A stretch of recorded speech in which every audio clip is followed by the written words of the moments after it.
이사야 65장 우리 20절에서 21절에 있는 말씀 우리 함께 읽도록 합니다.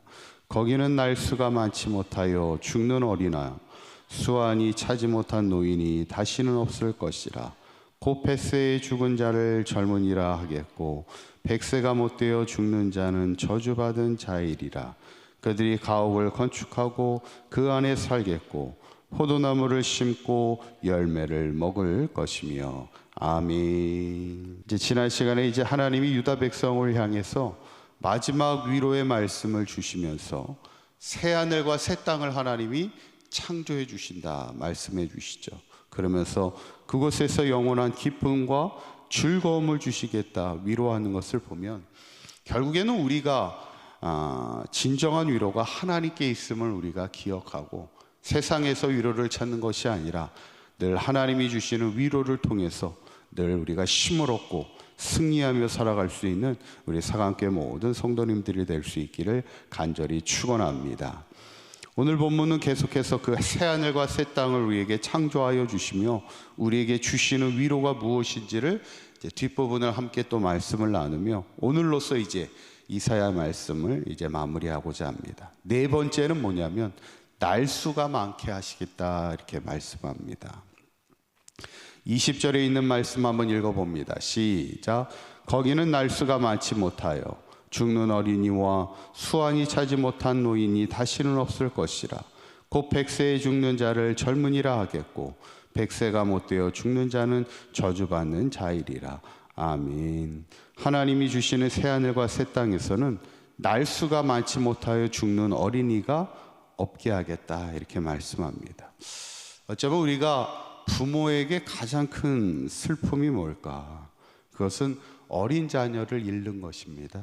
예전에 제가 낙골 땅에 이렇게 가니까 젊은 엄마가 막 그 낙골 땅 앞에서 막 울고 있는데 보니까 자식의 낙골 땅 같아요. 왜냐하면 그 앞에다가 이렇게 피자하고 그다음에 케이크하고 이렇게 해가지고 그 앞에 놓고서는 막 울고 있는 것 같아요. 어쩌면 우리가 세상을 살면서 많은 슬픔의 일들을 만날 텐데 그 중에 어쩌면 자식을 먼저 보내는 것. 그래서 옛분들이 항상 자식은 땅에 묻는 게 아니라 가슴에 묻는다. 그만큼 그게 참 큰 슬픔의 일인데 오늘 성경에서는 하나님이 새하늘과 새 땅에서는 날수가 많지 못하여 죽는 어린이가 없도록 하겠고 또 수완이 차지 못한 노인이 다시는 없을 거다. 그래서 100세에 죽는 자를 젊은이라 하겠다 이 말을 그만큼 하나님께서 그 생명을 책임져 주시고 위로해 주시고 또 장수의 복으로 하나님께서 그들을 위로하시겠다 말씀하는 하나님의 말씀을 보게 됐죠. 다섯 번째는 이제 수고가 헛되지 않게 하겠다 위로하시며 말씀합니다. 23절에 있는 말씀 한번 읽어봅니다. 시작. 그들의 수고가 헛되지 않겠고 그들이 생산한 것이 재난을 당하지 아니하리니 그들은 여호와의 복된 자의 자손이요 그들의 후손도 그들과 같을 것이며.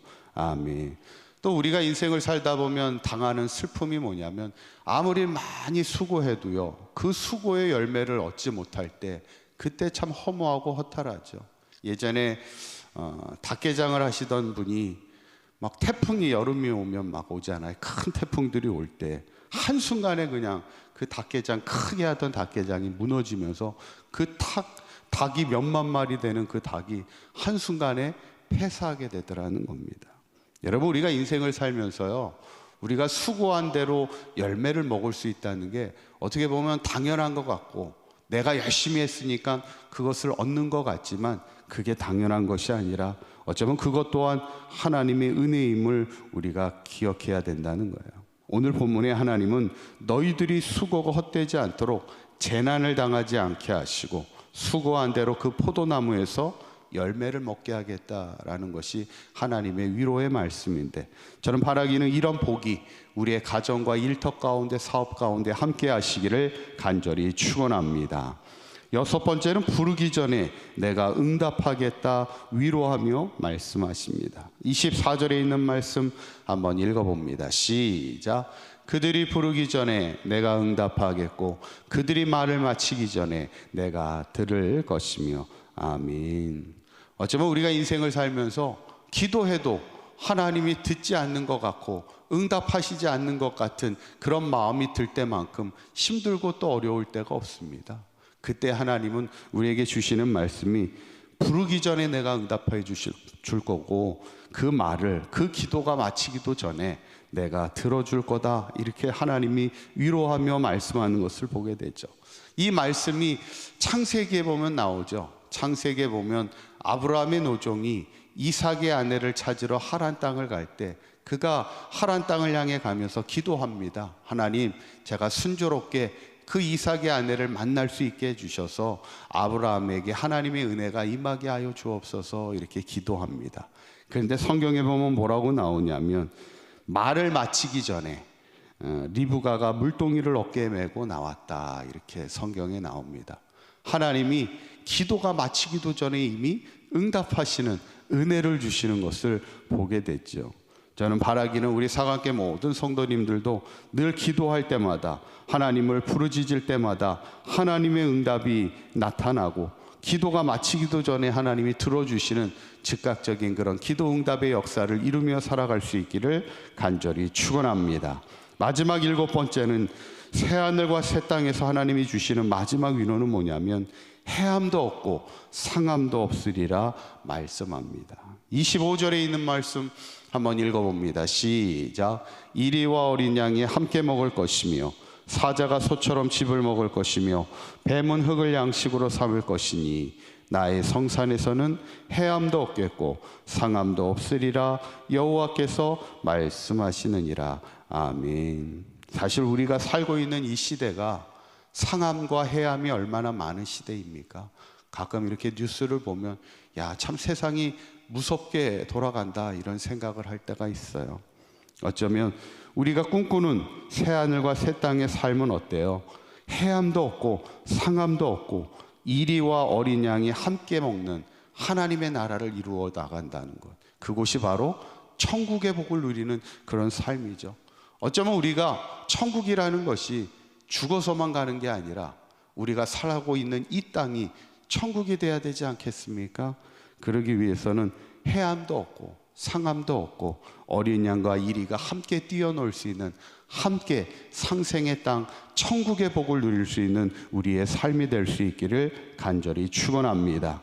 이제 오늘 이사야 말씀을 이렇게 마치면서 마지막 하나님이 결국 이사야서는 크게 보면 하나님의 심판과 위로의 말씀 두 가지 축으로 나오는데 결국에는 하나님의 심판의 메시지를 통해서도 우리에게 말씀하시고자 하는 끊임없는 말씀은 우리에게 희망을 주시고 우리를 위로하기 원하시는 하나님의 마음을 우리가 보게 되고, 마지막 65장을 보면 새하늘과 새 땅을 우리에게 주심을 통하여 많은 위로의 말씀을 우리에게 주십니다.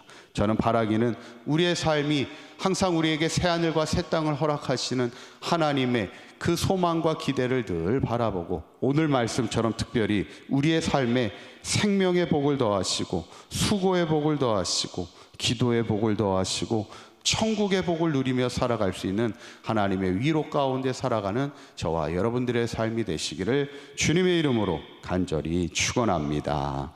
기도하겠습니다.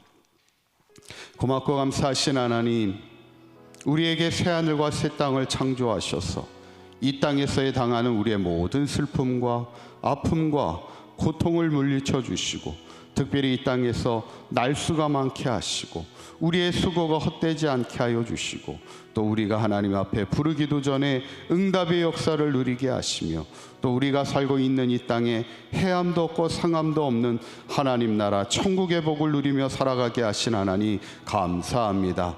오늘 하루도 주님과 동행하는 복된 하루가 되게 하시고 오늘 하루도 주님이 우리의 마음을 만져주시고 위로하여 주시는 하나님의 위로 가운데 승리하는 우리 사강교회 모든 성도들의 삶이 되도록 인도하여 주옵소서. 우리 주 예수 그리스도의 이름으로 기도하옵나이다. 아멘.